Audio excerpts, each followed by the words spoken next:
we're one of Mike Aaron is here with us. We were talking. So the conversation that we had before that, changing the world ain't cheap, easy, or free. You're in the relationship business because we got to generate revenue so that we can help people. You guys have your core, your staff right there. Let's talk about the volunteers, how important they are to you. And then we're going to talk about the people who support you on the financial side. I'm going to give a shout out to my man Mark Smith. Absolutely. And all the great things he does out there. I got Midas of Richmond already underlined. Right here, there, I got my notes here. We've had that conversation. That's right. Because, he shows the bar. When somebody comes to you and gives you money, just because they know that you are going to do the right thing with it. That just happened this morning. In fact, I just made a comment on social, on LinkedIn, I think it was. Every morning I come in and check what gifts came in online. Well, we just had one this morning. A couple $100 came in from somebody who just apparently had their car serviced at Midas and just wanted to thank Mark for the great work that he did. And then in turn comes back to us and then really goes back into the community. So it's a full circle. Cars don't take care of themselves into the communities. That's not a commercial, but it is truly. So you're talking to business leaders every day. Absolutely. What is it about the community here in Richmond that's not a hard? It's not a hard ask. There are businesses and business people who care about that. It's good. First of all, it's good for business. I think we all know this. For employee engagement, coming and volunteering. You mentioned your first question. I think it was around volunteering. So we have about 100 staff. Okay, but we have 200 volunteers a day plus. Some days we have almost 250 volunteers. Wow. Making, chopping, cutting, packaging, delivering, sorting. You name it. If it's involved with food, we have volunteers that can do that. We also have some office volunteers to help us out. So companies, if you're looking for a way to engage your employees a little more deeply in the community, everyone's heard the terms corporate social responsibility, environmental, social, and governance, all these buzzwords, but really it's about helping your community. And if you want to have your employees feel good about where they're working, be a leader and come and check us out. And not just us, but any organization that has some volunteer opportunities, I would encourage you to do it. So volunteers for us is huge. If we didn't have volunteers, we would not be able to fulfill our mission, period. End of story. From a financial standpoint, we talk about the leveraging power of the network, right? So we get a lot of food donated to us, but it can't just sit there. It's got to move, right? That movement comes through trucks, the gas, the fuel, the partner on the other end that's there, the logistics side of that organization, the food preparation part. So our budget this year is around $20 million. About 13 of that, $13 million is how much we have to raise to make sure that we meet our mission, okay? So that's each and every single year. That's a lot. It's a lot to do, but our community really takes care of ourselves. And the thing about Richmond, I think, is we were joking earlier about there's only 18 people. There's only 18 people, and there's 2 of us here, so 16 of you are listening. 16 are left, so doing your part. Yeah, thank you very much.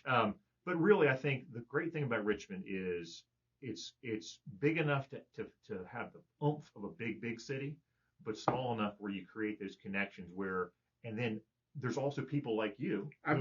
People like you who connect those that don't know each other. In a short period of time, it is something that to go to see Mark Smith on TV, and then all of a sudden to get to know him, and with him, then I see the impact that he has on Feedmore and Goochland, and Shalom Farms, and those things that impact. But we see that over and over, and I talk to business owners every day who understand their corporate responsibility. They are out there making a change.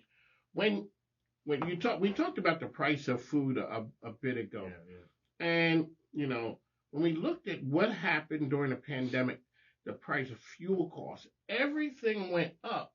So I guess that puts the strain on you guys right there. How do you ride that out? Oh, how long have we got? How long we got? So a couple things here. One, supply chain, right? I was just reading an article today about Panama Canal getting backed up. Last couple years ago, Suez Canal, right? We got what's going on in Ukraine. These things that are happening globally affect us locally, right? Supply chains can really get strained by things that are going on around the world. We just got to be mindful of that. So it's nice to be able to shore up as much as we can our local supply chain. We've got great support from our retailers, fabulous support, but they're strained too, right? They're not going to, they're in the business to make money, not just to give away things. But we've been fortunate and very blessed. I'll say that we're blessed at Feedmore to have great relationships with with Purdue. Last year they gave us 3 million pounds of chicken, for gosh sakes, and we're able to use that in our community, but also trade it. Oh, trade. I love trade. Shout out to all the folks out there trading things. It's a beautiful thing. Yeah. So is that Purdue local? So or do you guys get help from around the country? No, it's local. So just southeast of Petersburg, down in the Hopewell area, there's a Prince George. There's a plant down there that does all the packaging and mixing. So they bring a truckload a week to us, and that just adds up. And we're able to use that and put it back in our mobile distributions. Anytime someone's been to one of our pantries, they're going to see Purdue Chicken. Great partner. Huge. There's a family presence here. I can't say enough great things about them.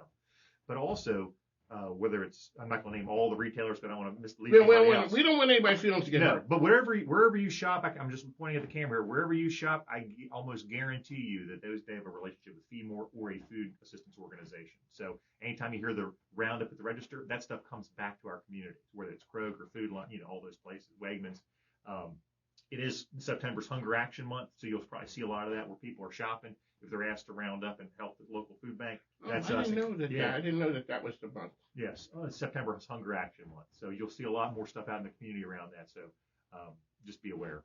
Really quickly, as we get you out of here, when people think of food insecurities, they may think of Richmond City or the rural areas. We always hear about food deserts, but a lot of times we don't think of places like Chesterfield or Henrico. Yeah. And you said sometimes they have those issues and problems too. Right, absolutely. Well, I mean, Chesterfield, I think there's 20 some odd agencies that are doing public food, folks. I mean, Chesterfield Food Bank's one of the largest. Okay, so really quickly, so you didn't know how this interview was going to go, but you've seen the other ones. It's crazy for me. So I used to broadcast in Chester, and during the pandemic, I would ride, and the line would be, it seemed a mile or two long.